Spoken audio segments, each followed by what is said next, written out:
ओम शांति। ओम शांति। सभी प्यारे रूहानी भाई बहनों का आज के इस मुरली मंथन में बहुत बहुत स्वागत है। जी, सभी का हार्दिक स्वागत है। आज हम 3 नवंबर 2025 की साकार मुरली के महावाक्य सुन रहे हैं। बाबा कहते हैं, मीठे बच्चे, बाप आए हैं वाइसलेस दुनिया बनाने, तुम्हारे कैरेक्टर सुधारने। तुम भाई भाई हो तो तुम्हारी दृष्टि बहुत शुद्ध होनी चाहिए। वाह, सीधा लक्ष्य दे रहे हैं बाबा कि एक ऐसी दुनिया बनानी है जहां कोई विकार ना हो, मतलब वाइसलेस दुनिया। जी। और उसका आधार वो भी बाबा स्पष्ट कर रहे हैं, श्रेष्ठ कैरेक्टर। और ये श्रेष्ठता आएगी कहाँ से? बाबा इशारा दे रहे हैं कि भाई भाई की शुद्ध दृष्टि से। हाँ, बिल्कुल। जब ये स्मृति पक्की होती है ना कि हम सब आत्माएं एक पिता परमात्मा की संतान हैं, आपस में भाई भाई हैं, तो दृष्टि स्वतः ही बदल जाती है। जी, फिर किसी भी देहधारी में वो मोह या विकार उत्पन्न नहीं होता। सही बात है। यही भाई भाई की दृष्टि हमारे कैरेक्टर को श्रेष्ठ बनाती है। और भविष्य की उस निर्विकारी पावन दुनिया का आधार भी यही बनती है जिसे बाबा स्थापन करने आए हैं। अच्छा, अब आगे बढ़ते हैं। आज का प्रश्न है, जी। तुम बच्चे बेफिक्र बादशाह हो, फिर भी तुम में एक मूल फिक्रात अवश्य होनी चाहिए। कौन सी? बहुत सुंदर प्रश्न है। एक तरफ तो बाबा हमें दुनिया की चिंताओं से मुक्त करके बेफिक्र बादशाह बना रहे हैं, हाँ, और दूसरी तरफ कह रहे एक फिक्रात रखो। ये सुनने में थोड़ा कॉन्ट्रडिक्टरी लगता है। हाँ, लगता तो है, पर इसमें जरूर कोई गहरा राज होगा। तो कौन सी है वो फिक्र? जी। बाबा ने उत्तर दिया, हम पतित से पावन कैसे बने, ये है मूल फिक्रात। अच्छा। ऐसा ना हो बाप का बनकर फिर बाप के आगे सजाएं खानी पड़े। सजाओं से छूटने की फिक्रात रहे, नहीं तो उस समय बहुत लज्जा आएगी। बाकी तुम बेपरवाह बादशाह हो, सबको बाप का परिचय देना है। कोई समझता है तो बेहद का मालिक बनता, नहीं समझता है तो उसकी तकदीर, तुम्हें परवाह नहीं। देखिए बाबा यहाँ कितनी स्पष्टता ला रहे हैं। दुनिया की फिक्र, क्या होगा कैसे होगा, इन सब से बेफिक्र। क्यों? क्योंकि हम सर्वशक्तिमान बाप के बच्चे हैं। बिल्कुल। लेकिन एक रूहानी चिंता, एक लगन, वो जरूर होनी चाहिए, और वो है पवित्र बनने की, पतित से पावन बनने की फिक्रात। हाँ, क्या मैं श्रीमत पर चल रहा हूँ? क्या मेरे विकर्म कट रहे हैं? क्या मैं बाप की याद से अपनी आत्मा को साफ कर रहा हूँ? ये फिक्र। और बाबा सजाओं से बचने की बात पर भी जोर दे रहे हैं। ये डर नहीं है शायद। नहीं, ये डर नहीं है, ये एक जिम्मेदारी का भाव है। सोचो, बाप के बच्चे बने और फिर भी पुरुषार्थ में ढीले रह गए, सजा खानी पड़ी तो बहुत शर्म आएगी उस समय। जी, बाबा कहते बहुत लज्जा आएगी। तो ये फिक्रात हमें आलस्य से बचाती है, हमें तीव्र पुरुषार्थी बनाती है। सही बात है, ये हमें जगाती रहती है कि कहीं मेरा समय यूं ही तो नहीं जा रहा। हाँ, क्या मैं अपनी शक्तियों को सही दिशा में लगा रहा हूँ, पावन बनने के लक्ष्य में? और साथ ही बाबा ने सेवा का भी बैलेंस बताया है। जी बिल्कुल, बाप का परिचय देना हमारा काम है, पर परिणाम की चिंता नहीं। कोई माने या ना माने, वो उसकी तकदीर। हाँ, हमें बेपरवाह होकर अपना काम करना है। यही है सच्ची बेफिक्र बादशाही। वाह, ये समझना बहुत बहुत जरूरी है कि कौन सी फिक्र करनी है और किन बातों से बेफिक्र रहना है। जी। अच्छा, अब मुरली के कुछ और मुख्य ज्ञान बिंदुओं पर आते हैं। बाबा सबसे ज्यादा जोर किस बात पर देते हैं?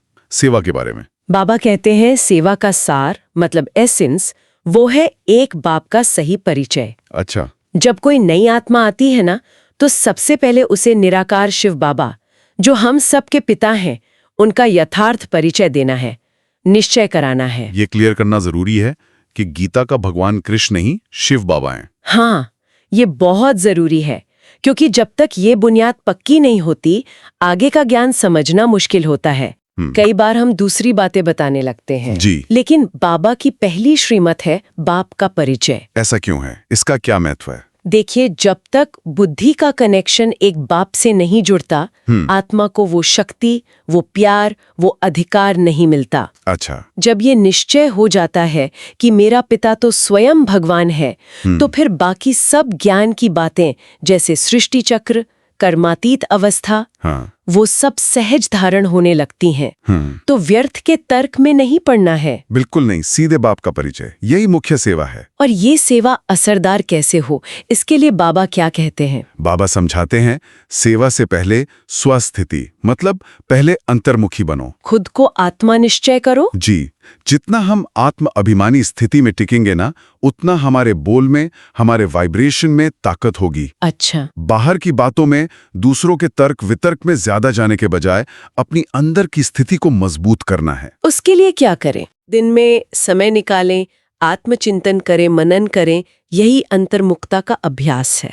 तो मतलब स्वसुधार और विश्व सेवा, ये दोनों साथ साथ चलते हैं। हाँ बिल्कुल, अंदर की स्थिति ठीक होगी तो सेवा अपने आप सफल होगी। और इसी स्वसुधार में पवित्रता का बहुत महत्व है, जिसकी नींव बाबा भाई बहन की दृष्टि बताते हैं। जी, बाबा याद दिलाते हैं कि हम सब प्रजापिता ब्रह्मा की मुख वंशावली है, ब्राह्मण है, इसलिए आपस में भाई बहन है। और ये सिर्फ आश्रम वालों के लिए नहीं है। नहीं नहीं, ये गृहस्थ में रहने वालों के लिए भी उतनी ही जरूरी है, बल्कि शायद ज्यादा। गृहस्थ में ये दृष्टि कैसे मदद करती है पवित्र रहने में?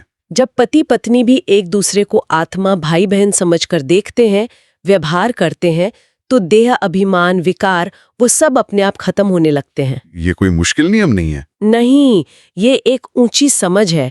बाबा कहते हैं इस एक निश्चय और दृष्टि से हमारे 21 जन्मों के संस्कार सुधर जाते हैं। सोचिए कितनी बड़ी बात है। हाँ, ये तो बहुत बड़ी प्राप्ति है। कल्प में भी, बोल में भी, कर्म में भी। वाह, संपूर्ण पवित्रता का कितना सहज साधन है ये। जी। आगे बाबा लिबरेटर और गाइड की भूमिका पर भी कुछ कहते हैं। हाँ, बाबा बहुत स्पष्ट करते हैं कि इस पतित दुनिया से छुड़ाने वाले मतलब लिबरेटर, और वापस घर परमधाम और नई दुनिया का रास्ता दिखाने वाले यानी गाइड, वो केवल और केवल एक परमपिता परमात्मा शिव ही है। और कोई नहीं, धर्म स्थापक भी नहीं। नहीं, बाबा कहते हैं वो ही आकर ज्ञान और योग से आत्माओं को दुखों से छुड़ाते हैं, पावन बनाते हैं। धर्म स्थापक या गुरु ये काम नहीं कर सकते, क्योंकि वो खुद भी तो जन्म मरण के चक्कर में आते हैं। ये निश्चय हमें भटकने से बचाता है ना? बिल्कुल बचाता है। जब बुद्धि में ये पक्का हो जाता है कि बस शिव बाबा ही मेरे सच्चे लिबरेटर और गाइड हैं, तो हम पूरी तरह उनकी श्रीमत पर चलते हैं। फिर किसी और पर निर्भर नहीं रहना पड़ता, अचल बनाता है। और इस निश्चय के साथ जब हम सेवा करते हैं तो मुश्किलें भी आती हैं, लोग निंदा भी करते हैं, स्तुति भी करते हैं। हाँ, आती है। हाँ? तब हमारी स्थिति कैसी होनी चाहिए? बाबा हमें इसके लिए पहले से तैयार करते हैं। वो कहते हैं ज्ञान मार्ग कोई फूलों की सेज नहीं है। सेवा करोगे तो विघ्न आएंगे, कोई तारीफ करेगा, कोई बुराई। लेकिन तुम्हें इन बातों में उलझना नहीं है, परेशान नहीं होना है। क्यों? क्योंकि तुम बेपरवाह बादशाह हो। वाह। तुम्हारा काम है बाप का संदेश देना। जो भाग्यशाली होगा वो समझेगा, बेहद का वर्षा पाएगा। जो नहीं समझेगा वो उसकी तकदीर, हमें परवाह नहीं करनी। बिल्कुल किसी की परवाह नहीं। ये स्थिति बनाए रखना, मान अपमान से ऊपर उठना, ये तो बहुत बड़ा पुरुषार्थ है। हाँ है। और ये स्थिति मिलती कैसे है? याद की यात्रा से। अच्छा। बाबा बार बार याद के महत्व पर जोर देते हैं। वो समझाते हैं कि सारे पुरुषार्थ का सार ही है बाप को याद करना। यही सबसे बड़ी मेहनत है। हाँ, यही मुख्य मेहनत है। और माया भी सबसे ज्यादा विघ्न इसी में डालती हैं। क्यों? याद में ही क्यों? क्योंकि याद ही वो आग है जिससे विकर्म भस्म होते हैं। याद ही वो चार्जर है जिससे आत्मा को शक्ति मिलती है। और याद ही वो कवच है जो सजाओं से बचाता है। तो याद की यात्रा मतलब सिर्फ बैठकर याद करना या कुछ और? नहीं, सिर्फ बैठना नहीं। हाँ, अमृत वेला और दिन में खास समय निकालकर एकाग्रता से याद करना तो बहुत जरूरी है। लेकिन बाबा चाहते हैं कि हम चलते फिरते काम करते हुए भी बाप की याद में रहें। ये एक प्यार का कनेक्शन है। जैसे दुनिया में जिससे प्यार होता है वो याद रहता है। बिल्कुल वैसे ही जब बाप से दिल का सच्चा प्यार होगा ना, तो याद अपने आप सहज होगी। ये बुद्धि का योग है जो मन को शांति और शक्ति देता है। मतलब याद बुद्धि का खेल नहीं, दिल का कनेक्शन है। जी बिल्कुल। बाबा और भी गहरे राज बताते हैं, जैसे वो हमारी आत्मा में ज्ञान कैसे भरते हैं। हाँ, ये तो अद्भुत बात है। बाबा कहते हैं मैं तुम्हारी आत्मा जो इतनी छोटी सी बिंदी है, उसमें सारे सृष्टि चक्र का 84 जन्मों का ज्ञान भरता हूँ। सोचो जरा, कितना वंडरफुल ज्ञान है। जी। और जब हम इस ज्ञान को धारण करते हैं तो हम सिर्फ सुनते या सुनाते नहीं, हम ज्ञान का स्वरूप बन जाते हैं। जब हम खुद ज्ञान स्वरूप बनेंगे ना, तो हमारे चलन से, चेहरे से, बातों से अपने आप दूसरों को प्रेरणा मिलेगी। हाँ, तब शायद बोलना भी कम पड़े, हमारा स्वरूप ही सेवा करेगा। वाह। और बाबा सेवा कहाँ और कैसे करनी है, इसकी भी युक्तियां देते हैं। पात्र देखकर दान देने की बात। हाँ, बाबा बहुत प्रैक्टिकल हैं। वो कहते हैं अपना समय, शक्ति, धन व्यर्थ नहीं गंवाना। सही बात है। चाहे पैसे का दान हो या ज्ञान का दान, सही व्यक्ति को देना चाहिए, जहां उसकी कदर हो, जहां वो सफल हो। जैसे कहाँ? बाबा इशारा देते हैं, जैसे शिव के मंदिरों में जाओ, लक्ष्मी नारायण या राम सीता के मंदिरों के पास जाओ, या गंगा जैसे तीर्थ स्थानों पर, जहां जिज्ञासु आत्माएं मिलती हैं, भक्ति मार्ग की प्यासी आत्माएं। उन्हें बाप का परिचय दो। हाँ, ऐसी सेवा जल्दी सफल होती है। मतलब परख कर सेवा करनी है। ये तो सेवा को बहुत एफिशिएंट बनाने की युक्ति है, अपनी एनर्जी सही जगह लगाना। जी, बुद्धि योग से काम लेना है। बाबा हमें समझदार बच्चे बनाते हैं जो हर काम युक्ति से करते हैं। बहुत सुंदर ज्ञान रत्न आज की मुरली में बाबा ने दिए हैं। अब समय है धारणा के लिए मुख्य सार सुनने का। जी, आज की मुरली से धारणा के लिए मुख्य सार हैं। पहला सार, बहुत प्रेम से बैठकर रूहानी बाप को याद करना है। याद में प्रेम के आंसू आ जाएं तो वो आंसू विजय माला का दाना बन जाएंगे। अपना समय भविष्य ऊंचा बनाने में सफल करना है। इस सार में याद की वो गहराई है। याद सिर्फ दिमाग की कसरत ना हो, दिल का भाव बने। इतना प्यार हो कि आंखों से स्नेह के आंसू बह निकले। और बाबा कहते हैं ये आंसू व्यर्थ नहीं है। नहीं, ये हमें विजय माला में पिरोने वाले मोती हैं।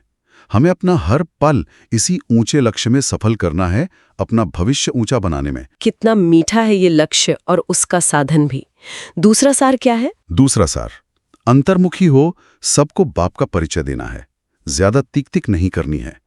एक ही फुरना रहे कि ऐसा कोई कर्तव्य ना हो जिसकी सजा खानी पड़े। यहाँ फिर से बाबा स्वस्थिति और सेवा के बैलेंस पर जोर दे रहे हैं। जी, पहले अंतर्मुखी बनो, अपनी स्थिति बनाओ, फिर बाप का परिचय दो। फालतू की बहस में, तिक में नहीं पड़ना। और साथ ही कर्मों पर पूरा ध्यान। हाँ, वो मूल फिक्रात हमेशा याद रहे कि मुझसे कोई ऐसा काम ना हो जाए जिसका हिसाब किताब फिर सजा के रूप में देना पड़े। ये दोनों सार हमें पुरुषार्थ की सही दिशा दिखाते हैं। प्रेम भरी याद, अंतर्मुखता के साथ सेवा और कर्मों में बहुत सावधानी। जी बिल्कुल, इनको धारण करने से उन्नति निश्चित है। निश्चयी। अब सुनते हैं बाबा का वरदान। आज बाबा ने वरदान दिया, रूहानी यात्री हूँ, इस स्मृति से सदा उपराम, प्यारे और निर्मोही भव। रूहानी यात्री, इस एक स्मृति में ऐसा क्या जादू है जो हमें उपराम, प्यारा और निर्मोही बना देता है? बाबा हमें हमारी असली पहचान याद दिला रहे हैं। हम ये शरीर नहीं है। हम तो इस शरीर रूपी गाड़ी में सफर करने वाली एक चैतन्य आत्मा है, एक रूहानी यात्री। हमारा घर परम धाम है। ये दुनिया तो एक स्टेज है। जी, कर्म क्षेत्र है जहां हम अपना पार्ट बजा रहे हैं। जब ये स्मृति पक्की हो जाती है तो इस दुनिया की किसी चीज में, व्यक्ति में, संबंध में मोह नहीं रहता। हम साक्षी होकर सब देखते हैं। तो क्या जिम्मेदारियां छोड़ देनी है? नहीं, बिल्कुल नहीं। उपराम होने का मतलब भागना नहीं है। मतलब है अनासक्त होकर निभाना। मोह में फंसकर नहीं, न्यारे होकर। हाँ, न्यारे होकर पाठ बजाना है। ऐसी आत्मा ही सब झंझटों से मुक्त रहती है, हल्की रहती है और सहज ही एक बाप की प्यारी बन जाती है। ये मैं रूहानी यात्री हूँ की स्मृति हमें इस दुनिया के आकर्षणों से, भटकने से मुक्त कर देती है। ये तो जीवन जीने की कला है, यात्री की तरह हल्के रहना। बहुत सुंदर वरदान। जी, आवाज का स्लोगन है सदा वाह, बाबा वाह, तकदीर और वाह मीठा परिवार।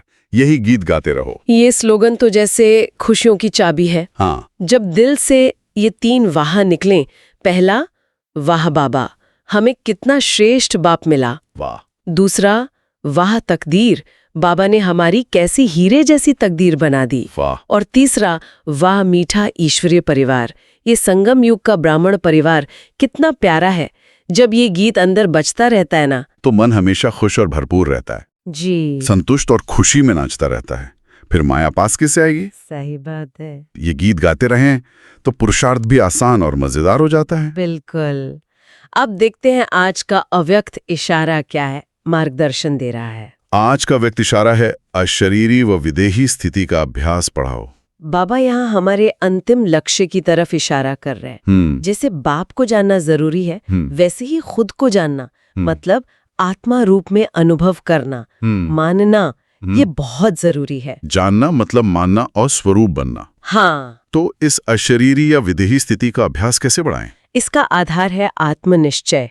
बार बार अभ्यास करें, मैं शरीर नहीं हूँ, मैं एक ज्योति स्वरूप आत्मा हूँ, शांत स्वरूप, पवित्र स्वरूप, आनंद स्वरूप आत्मा हूँ। इस स्वमान में टिकना है। जी, टिके। शुरू में शायद कुछ सेकंड ही टिक पाए, कोई बात नहीं, धीरे धीरे समय बढ़ाएं। बाबा कहते हैं जब ये अभ्यास पक्का हो जाएगा ना, तो चलते फिरते भी ये अनुभव होगा। हाँ, चलते फिरते काम करते हुए भी देह से न्यारे अशरीरी अवस्था का अनुभव कर सकेंगे। कर्म करते हुए भी कर्म के बंधन से मुक्त कर्मातीत स्थिति। यही हमारी फरिश्ता स्थिति है। जी, यही संपूर्ण फरिश्ता स्थिति है। इस अभ्यास में तो निरंतर ध्यान चाहिए, पर प्राप्ति बहुत ऊंची है। हाँ, यही तो अंतिम मंजिल है। अच्छा, अब समय है आज की मुरली से प्रेरणा लेकर कुछ स्वमानों का अभ्यास करने का और होमवर्क लेने का। जी, चलिए कुछ पल एकाग्र होकर अपनी आत्मिक स्थिति में टिकते हैं, शांति और स्नेह के वाइब्रेशंस फैलाते हैं। मैं मास्टर ज्ञान सूर्य हूँ, सर्व शक्तियों से संपन्न आत्मा हूँ। मैं बेफिक्र बादशाह आत्मा हूँ, सर्व प्राप्तियों से भरपूर हूँ। मैं बाप का बच्चा हूँ। मैं पवित्रता का फरिश्ता हूँ। मेरी दृष्टि, मेरी वृत्ति, मेरी कृति सब पावन है। मैं पाप समान वाइसलेस दुनिया रचने वाली मास्टर रचयिता आत्मा हूँ। ओम शांति। इस रूहानी नशे को धारण करते हुए आज के होमवर्क पर आते हैं। जी, आज बाबा ने पतित से पावन बनने की फिक्रात पर और भाई भाई की दृष्टि से पवित्रता लाने पर बहुत जोर दिया है। तो आज का अभ्यास और होमवर्क यही हो सकता है कि हम सारा दिन खास अटेंशन दें, अपनी दृष्टि को चेक करें, देखें कि क्या मेरे संकल्प में, बोल में, व्यवहार में हर आत्मा के लिए भाई भाई का भाव और पवित्रता है। हाँ, कहीं किसी के प्रति देभान या कोई विकार का अंश तो नहीं आ रहा। और रात को सोने से पहले ईमानदारी से अपना चार्ट लिखें कि आज इस अभ्यास में कितनी सफलता मिली, कहाँ कमी रही और कल उसे कैसे सुधारना है। बहुत अच्छा अभ्यास है ये हमें बाबा के चरित्र सुधारने के काम में सीधा सीधा मददगार बना देगा। निश्चय ही। तो ये था आज का मुरली मंथन। अब हम सब मिलकर अपने प्राणों से प्यारे मात पिता बाप दादा को दिल का स्नेह भरा याद प्यार भेजते हैं। अच्छा, मीठे मीठे सीखिलधे बच्चों प्रति मात पिता बाप दादा का याद प्यार और गुड मॉर्निंग। रूहानी बाप की रूहानी बच्चों को नमस्ते। हम रूहानी बच्चों की रूहानी मात पिता बाप दादा को याद प्यार, गुड मॉर्निंग और नमस्ते। ओम शांति। ओम शांति।